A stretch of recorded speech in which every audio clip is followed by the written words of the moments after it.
Bismillahirrahmanirrahim. Assalamu alaikum, my dear students. Ma'am Zaya Malik is here with another lecture video of class 10, chapter number 3, stoichiometry.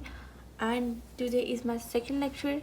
So dear students, आपने for your continuity, I would recommend कि आपने first इसका lecture ज़रूर सुनना है.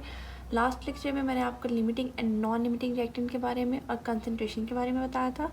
And today we have topic that is molarity and this is going to be more important topic. ठीक है, आपने इसको अच्छे से समझना है. इसके बाद इंशाल्लाह you will be able to solve every question related to molarity. ठीक है, so I need your attention. Okay, let's get started. So molarity सबसे पहले हम एक्सप्लेन करेंगे कि आपके पास मोलैरिटी होती क्या है. ठीक है, so molarity is defined as the number of moles of solute dissolve per decimetre cube of solution. ठीक है, ये मेन बात है आपके पास कि कितना सल्यूट जो है वो कितने डेसीमीटर क्यूब ऑफ सोल्यूशन में आप डिज़ोल्व कर रहे हो, दैट इज़ कॉल्ड मोलैरिटी. ठीक है, ओके, ये जो मैथमेटिकल फॉर्म आपके पास यहाँ पे मेंशन है, moles of solute divided by decimetre cube of solution.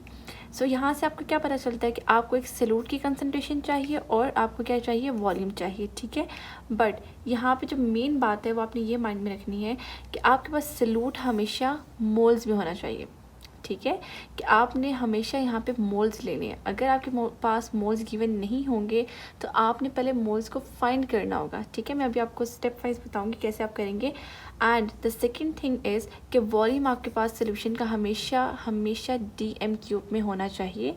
ये भी अगर आपके पास डीएम क्यूब में नहीं होगा, किसी और यूनिट में होगा लाइक सेंटीमीटर क्यूब में, then you must have to convert it into dm cube. ठीक है, अगर सेंटीमीटर क्यूब में है तो आपको इसको डीएम क्यूब में कन्वर्ट करना है. ठीक है, तो यहाँ पे मेन जो दो बातें आपको माइंड में रखनी है, फर्स्ट ऑफ ऑल आपके पास सल्यूट जो है वो हमेशा मोल्स में होने चाहिए एंड वॉल्यूम आपके पास डीएम क्यूब में होना चाहिए. यही कंडीशन है मोलैरिटी के लिए. मोलैरिटी की डेफिनेशन भी हमें यही एक्सप्लेन कर रही है कि आपके पास सल्यूट मोल्स में और वॉल्यूम डीएम में होना चाहिए.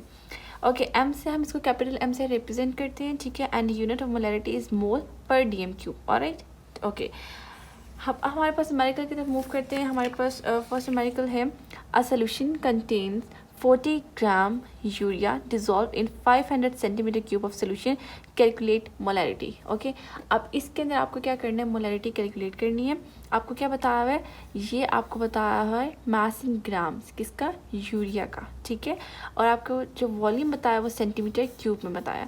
अभी मैंने आपको बताया कि आपको मोल्स चाहिए एंड डीएम क्यूब में वॉल्यूम चाहिए. So first of all you have to convert this gram into moles. आपको इसको मोल्स में कन्वर्ट करना है और इसको क्या करना है, डीएम क्यूब में कन्वर्ट करना है. बहुत ईजी है, कोई भी डिफ़िकल्ट नहीं है.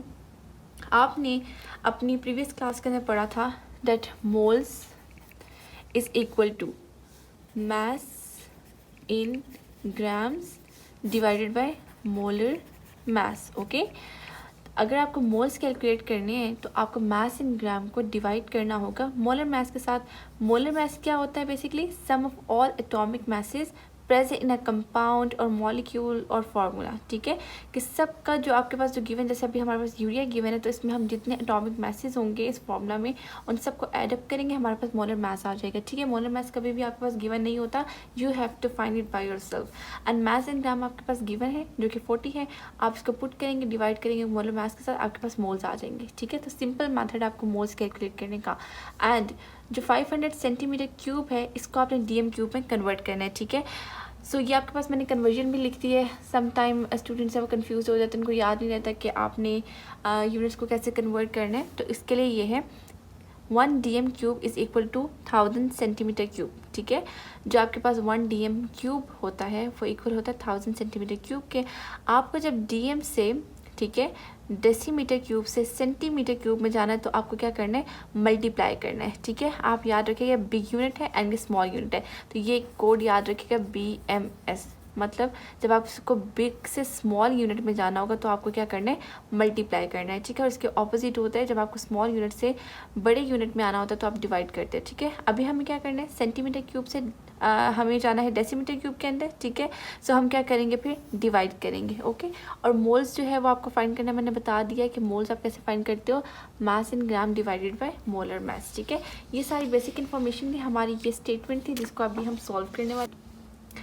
मास ऑफ यूरिया आपके पास बताया 40 ग्राम्स, मोल्स आपको फाइंड करने हैं, ठीक है। अब आपके पास ये जो 60 आए कहाँ से आया, ये मैंने मोलर मास फाइंड किया है, ठीक है। मोलर मास आप कैसे निकालोगे, आपके पास यूरिया का जो फार्मूला होता है उसके थ्रू आप उनके सारे एटॉमिक मासेस को प्लस करेंगे तो आपके पास टोटल आ जाएगा 60। 40 डिवाइड बाई 60 करेंगे तो आपके पास 0.677 मोल्स आ जाएंगे, ठीक है। सो ये आपके पास मोल आ गए। अब वॉल्यूम आपको फाइंड करना है, ठीक है। आपको 1000 से डिवाइड करना है क्योंकि आप छोटे यूनिट से बड़े यूनिट में कन्वर्ट हो रहे हैं, तो आप डिवाइडेड बाई 1000 करोगे तो आपके पास 0.5 डेसीमीटर क्यूब आ जाएगा। अब मोलैरिटी फाइंड करने के लिए सिंपली आपको moles divide by volume in decimetre cube करना है और आपके पास ये आ गया 1.33 मोलैरिटी, ठीक है। सो इस तरह करके आप न्यूमेरिकल जो है वो फाइंड कर सकते हैं। ये बहुत ईजी है मोलैरिटी फाइंड करना और बहुत इंपॉर्टेंट है। एंड अगर आपके पास डायरेक्टली मोल्स गिवन हो और वॉल्यूम में डायरेक्टली डेसीमीटर क्यूब में गिवन हो तो आप उससे इजीली मोलैरिटी फाइंड कर सकते हैं। अदरवाइज़ आपने एक दफ़ा चेक ज़रूर कर लेना है कि आपका क्वेश्चन जो गिवन वैल्यूज़ हैं वो किस फॉर्म में, ठीक है।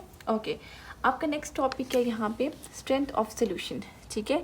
स्ट्रेंथ ऑफ सोल्यूशन के अंदर आपके पास क्या है, the strength of solution refers to the concentration of solute in given volume of solution, कि कितने वॉल्यूम में कितना ज़्यादा सॉल्यूट की कंसनट्रेशन मौजूद है, that is strength of solution, ठीक है। अब grams of solute per unit volume of solution आपके पास जो है वो दो तरह की रिप्रेजेंटेशन हमारे पास होती है। लाइक हम स्ट्रेंथ को दो मेथड्स में रिप्रेजेंट कर सकते हैं। एक आपके पास मास ऑफ सॉल्यूट यानी कि ग्राम्स में गिवन होगा और वॉल्यूम आपके पास either it is in the form of decimetre cube और इन सेंटीमीटर क्यूब, ठीक है। लाइक आपके पास सॉल्यूट बाय वॉल्यूम ही करना है, सॉल्यूट बाय सॉल्यूशन का वॉल्यूम करना है, बट आपके पास सॉल्यूट जो होगा वो हमेशा ग्राम्स में होगा, बट वॉल्यूम आपके पास डीएम क्यूब में भी हो सकता है और सेंटीमीटर क्यूब में भी हो सकता है, ठीक है।